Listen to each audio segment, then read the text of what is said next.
হ্যাঁ, কতদিন পরে ছুটি পাইলাম ভাইজান। অনেকদিন পরে আমার বৃষ্টি হইতাছে। এই বৃষ্টি মনে হয় ঠান্ডা নিয়ে আইব। হ, এটা ঠান্ডার আগাম বৃষ্টি। এই বৃষ্টিতেই ঠান্ডা আইব। কিন্তু ঠান্ডার কথা বইলা পুরাতন কথা মনে করাই দিলেই। কোন পুরাতন কথা ভাইজান? কবর জন্মের কথা। গত বছর ঠান্ডায় কবর জন্ম করছিলাম, আর শেষ পর্ব এই বছরে ঠান্ডা প্রায় চইলা যাইছে। যতদিনই হোক ভাইজান, দর্শক কিন্তু কবর জন্মের কথা ভুলে নাই। তারা এখনো শেষ পর্ব চায়। এই তো আগামী সপ্তাহেই আপলোড হইব কবর জন্ম শেষ পর্ব। আর মাত্র কয়েক না দিন। চা খা, ঠান্ডা হয়ে যাইতেছে।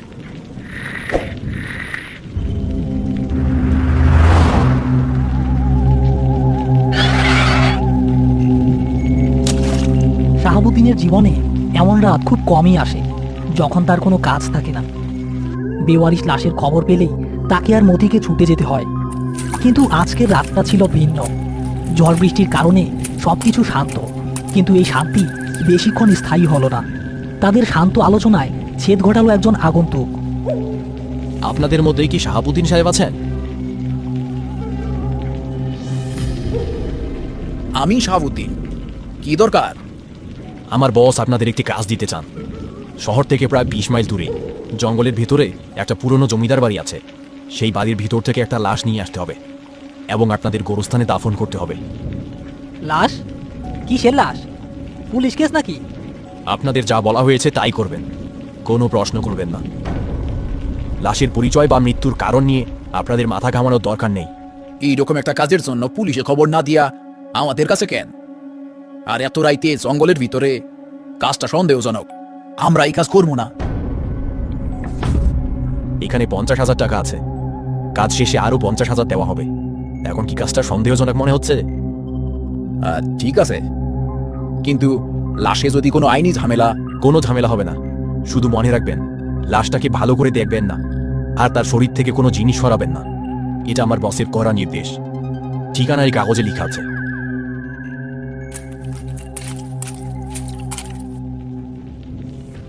ভাইজান, আল্লাহ যা দেয় 1 লাখ টাকা। চলেন যাই, যা আছে কপালে। আমার মনটা কেমন জানি কু ডাকতাছে রে মতি। এত টাকা শুধু একটা লাশের জন্য? এর মধ্যে নিশ্চয়ই কোনো বড় রহস্য আছে।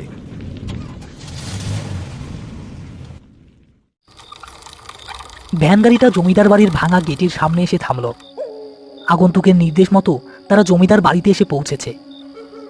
বাড়িটা লতাপাতায় ছেয়ে গেছে, দেখলেই গা ছমছম করে। চারদিকে পোকামাকড়ের ডাক ছাড়া আর কিছুই শোনা যাচ্ছে না। ভাইজান, এইটা তো বাড়ি না, সাক্ষাৎ ভূতের বাড়ি। এই বাড়ির ভিতরে কেমনে যাবো? টেকার লোড করছস আর এখন ভয় পাইলে চলবো? আয় আমার লোকে। তারা দুজন টর্চের আলোয় বাড়ির ভেতরে প্রবেশ করলো। ঘরের ভেতর সবকিছু ভাঙাচোরা, মাকড়সার জালে ভরা। ভেতরের সবচেয়ে বড় ঘরটায় তারা প্রবেশ করলো। ঘরের মাঝখানে একটা লাশ সাদা কাপড়ে ঢাকা। শাহাবুদ্দিন একটু এগিয়ে সাবধানে লাশটার কাছে গেল এবং কাপড়ের একাংশ সরাতেই টর্চের আলো যা দেখা গেল তাতে তার মতো অভিজ্ঞ লোকেরও বুকের রক্ত হিম হয়ে গেল। ইয়া আল্লাহ, এটা কি? লাশটি একটি তরুণীর, কিন্তু তার মুখটা বীভৎস। তার দুটো চোখই উপড়ে নেওয়া হয়েছে, জিভ কেটে ফেলা হয়েছে এবং কপাল থেকে শুরু করে গলা পর্যন্ত চামড়ার উপর অদ্ভুত ত্রিভুজাকৃতির প্রতীক খোদাই করা। প্রতীকগুলো থেকে তখনও হালকা রক্ত ঝরছে, যেন কিছুক্ষণ আগেই কাজটা করা হয়েছে। ভাইজান, ভাইজান, এটা তো খুন। কেউ তারে বলি দিছে। চলেন ভাইজান, চলেন আমরা এখান থেকে পালাই। আমরা এই লাশ শুনবো না। এখন আর পালানোর পথ নাই। টেকা নিয়ে আনিছি, কাজ শেষ করতেই হইব। চুপচাপ লাশটা ধর। মতি ভয়ে কাঁপতে কাঁপতে লাশটা ধরতে গেল। লাশটা তোলার সময় সে খেয়াল করলো মেয়েটির গলায় একটি দামি পাথরের লকেট এবং হাতে সোনার বালা। তার মনে লোভ জেগে উঠল। তারা লাশটি ধরাধরি করে ভ্যানের দিকে নিয়ে যেতে থাকলো। ঠিক তখনই বাড়ির দোতলা থেকে একটা ভাঙা কাচের ঝনঝন শব্দ হলো। শাহাবুদ্দিন টর্চ পেতেই দেখলো একটা ছায়ামূর্তি মুহূর্তের মধ্যেই অন্ধকারে মিলিয়ে গেল। ভাইজান, ওইখানে কেউ আছে। মতি, দৌড়া, দেরি করিস না।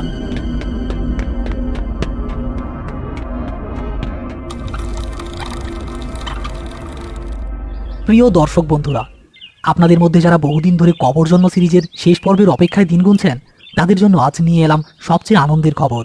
কবর জন্ম পঞ্চম ও সমাপনী পর্বের কাজ এখন প্রায় শেষের পথে। সব ঠিক থাকলে আগামী সপ্তাহেই মুক্তি পেতে চলেছে সেই বহুল প্রতীক্ষিত পর্ব। এবারের পর্বে থাকছে এমন কিছু রহস্য, এমন কিছু ভয় যা আপনাকে আবারও নিঃশব্দ করে দেবে। আপনি দেখবেন আর থেমে গিয়ে নিজেই বলবেন, হয়তো এজন্যই এতদিন ধরে অপেক্ষা করেছিলাম। তাই প্রস্তুত থাকুন আপনার মোবাইল কিংবা টিভির স্ক্রিনে, চোখ রাখুন আমাদের চ্যানেলে। আর মিস করতে না চাইলে এখনই সাবস্ক্রাইব করে বেল আইকনটি অন করে রাখুন। আগামী সপ্তাহে কবর জন্মের শেষ রহস্য দেখার জন্য আপনাকে আন্তরিক আমন্ত্রণ জানালাম।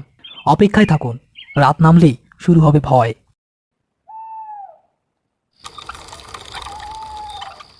কি ব্যাপার, তোমাদের এমন অবস্থা কেন? আর এই লাশ, এর শরীর থেকে অদ্ভুত গন্ধ আসতেছে কেন? হান্নান ভাই, আজকে একটা বিরাট বিপদে পড়ছি। আগে লাশটা নামাই, পরে বলতাছি। তারা লাশটা ভ্যান থেকে নামিয়ে গোরস্থানের ভিতরে নিয়ে এলো। হান্নান মিয়া লাশের মুখের কাপড়টা সরাতেই আতঙ্কে 2 পা পিছিয়ে গেল। সর্বনাশ, এ তো সাধারণ লাশ না, এ তো নরবলি শিকার। এর কপালের প্রতীকগুলা দেখছ? এরা শয়তানের উপাসক। এই লাশে তোমরা এইখানে আনছো কেন? আমরা টেকার লোভে পড়ছি হান্নান ভাই, টেকার লোভে পইরা। টাকার জন্য তোমরা সাক্ষাৎ শয়তান রে এই পবিত্র মাটিতে নিয়ে আইছো? তোমরা জানো এর মানে কি? এই লাশে যদি এখানে দাফন করা হয় তাহলে এই পুরো গোরস্থান অপবিত্র হয়ে যাইব। এই লাশটা আসলে একটা দরজা। শয়তানের দুনিয়া থাইকা কিছু একটারে এই দুনিয়াতে আনার জন্য এই লাশটারে ব্যবহার করা হয়েছে। তাইলে এখন উপায় কি হান্নান ভাই? আমরা এখন কি করব? উপায় একটাই আছে, ভোরের আলো ফোটার আগে এই লাশটাকে বিশেষ পদ্ধতিতে দাফন করতে হইব। এর শরীরটাকে লোহার শিকল দিয়া বাইন্দা কবরের চারপাশে মন্ত্র পড়া লবণ ছিটাইয়া তারপর মাটি চাপা দিতে হইব। নইলে এর ভেতরে যে অশুভ শক্তিটা আসার জন্য অপেক্ষা করতেছে সেটা মুক্তি পাইয়া যাইব। হান্নান মিয়ার কথা শুনে শাহাবুদ্দিন আর মতির মুখ শুকিয়ে গেল। হান্নান মিয়ার কথাগুলো ছিল ভয়ঙ্কর। শাহাবুদ্দিন আর মতি বুঝতে পারল তারা শুধু একটা লাশ বহন করেনি, তারা এক ভয়ঙ্কর শয়তানি চক্রের ফাঁদে পা দিয়েছে। এখন তাদের কাজ শুধু লাশ দাফন করা নয়, নিজেদের আত্মাকেও বাঁচানো। হান্নান মিয়া কবর খোঁড়ার প্রস্তুতি নিতে লাগলো। শাহাবুদ্দিন তাকে সাহায্য করতে লাগলো নানান কাজে। মতিকে বলা হলো লাশটা পাহারা দিতে। মতি ভয়ে ভয়ে লাশের পাশে বসে রইল। হঠাৎ সে দেখল লাশের কপালের খোদাই করা প্রতীকগুলো অন্ধকারে হালকা লাল আলোর মতো জ্বলছে আর নিভছে। আর ঠিক তখনই গোরস্থানের চারপাশের জঙ্গল থেকে একদল মুখোশধারী লোক বেরিয়ে এলো। তাদের প্রত্যেকের হাতে ধারালো অস্ত্র এবং তাদের চোখের দিকে তাকানো যাচ্ছে না, যেন আগুনের মতো জ্বলছে। মুখোশধারীগুলো নিঃশব্দে তাদের ঘিরে ফেলেছে। হান্নান মিয়া, শাহাবুদ্দিন এবং মতি বুঝতে পারল তারা আটকা পড়েছে। শাহাবুদ্দিন, এরা ওই শয়তানের উপাসক। লাশটা নিতে আইছে, কোনোভাবে লাশ এদের হাতে দেওয়া যাইব না। কিন্তু আমরা মাত্র 3 জন, আর আর ওরা তো অনেকজন। মুখোশধারীদের একজন হাতের ইশারায় তাদের লাশটা দিয়ে দিতে বলল। মতি ভয়ে প্রায় অজ্ঞান হয়ে যাওয়ার মতো অবস্থা। শাহাবুদ্দিন শাবলটা শক্ত করে ধরে রুখে দাঁড়ালো। লাশ নিবি? আয়, লাশ নিতে গেলে আগে আমার লোকে চক্কর দেওয়া লাগবো। আয়। সাথে সাথে মুখোশধারীরা তাদের উপর ঝাঁপিয়ে পড়ল। এক ভয়ঙ্কর লড়াই শুরু হলো। হান্নান মিয়া তার লাঠি দিয়ে আর শাহাবুদ্দিন শাবল দিয়ে প্রতিরোধ করার চেষ্টা করছে, কিন্তু তারা সংখ্যায় অনেক বেশি। লড়াইয়ের এক পর্যায়ে একজন মুখোশধারী মতিকে ধরে ফেলল এবং তার গলায় ছুরি ধরল। আহ ভাইজান! মতি ভয়ে চিৎকার করে উঠল। ভালোই ভালোই লাশটা আমাদের দিয়ে দে, নইলে এই ছুরি দিয়ে একটা টান মেরে তোদের সঙ্গীর দেহটা নিস্তেজ করে দিব এখনই। শাহাবুদ্দিন অসহায় হয়ে গেল। সেই শাবলটা ফেলে দিতেই দুজন মুখোশধারী লাশটা তুলে নিতে গেল, কিন্তু লাশটা তোলার সময় মতির চোখ পড়ল মেয়েটির গলার লকেটটার দিকে। তার লোভী মনটা শেষ মুহূর্তেও তাকে ধোঁকা দিল। সে ভাবল মরার আগে অন্তত এই দামি জিনিসটা নিয়ে মরি। সে ছুরি ধরা অবস্থাতেই এক ঝটকায় মেয়েটির গলা থেকে লকেটটা ছিঁড়ে নিয়ে নিজের পকেটে ঢুকিয়ে ফেলল। লকেটটা ছিঁড়ে যাওয়ার সাথে সাথেই একটা অবিশ্বাস্য ঘটনা ঘটল। লাশটা শরীর থেকে ঘন কালো ধোঁয়ার মতো কিছু একটা বেরিয়ে এলো এবং পুরো গোরস্থানে ছড়িয়ে পড়ল।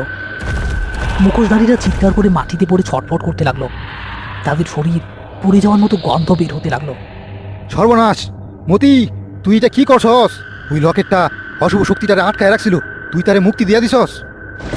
কালো ধোঁয়াটা ধীরে ধীরে একত্রিত হয়ে একটা ভয়ঙ্কর কুৎসিত আকৃতি নিতে শুরু করলো। তার দুটো লাল চোখ সরাসরি মতির দিকে তাকিয়ে আছে, কারণ লকেটটা এখন মতির কাছে। আকৃতিটা মতির দিকে এগিয়ে আসতে লাগলো। শাহাবুদ্দিন আর হান্নান মিয়া ভয়ে জমে গেছে। মতি পকেট থেকে লকেটটা বের করে ছুরি ফেলার চেষ্টা করলো, কিন্তু পারল না। তার হাতটা যেন অবশ হয়ে গেছে। ভোরের প্রথম আলো গোরস্থানের ওপর এসে পড়ল। আলো পড়া মাত্রই কালো ধোয়ার আকৃতিটা এক বিকট চিৎকার করে বাতাসে মিলিয়ে গেল। মুখোশধারীরাও উধাও হয়ে গেছে। পড়ে রইল শুধু সেই বীভৎস লাশটা।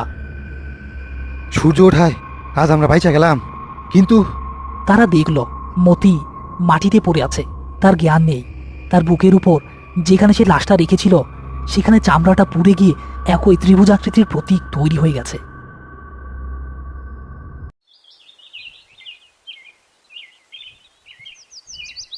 মতির কোনো খবর পাইলা? না হান্নান ভাই, সেদিনের পর থেকে সে নিখোঁজ। তার বাড়ির লোকও তার কোনো খবর জানে না। সে আর ফিরবো না শাহাবুদ্দিন। অশুভ শক্তিটা তারে চিহ্ন দিয়া গেছে। সে এখন ওই শয়তানের দুনিয়ার বাসিন্দা।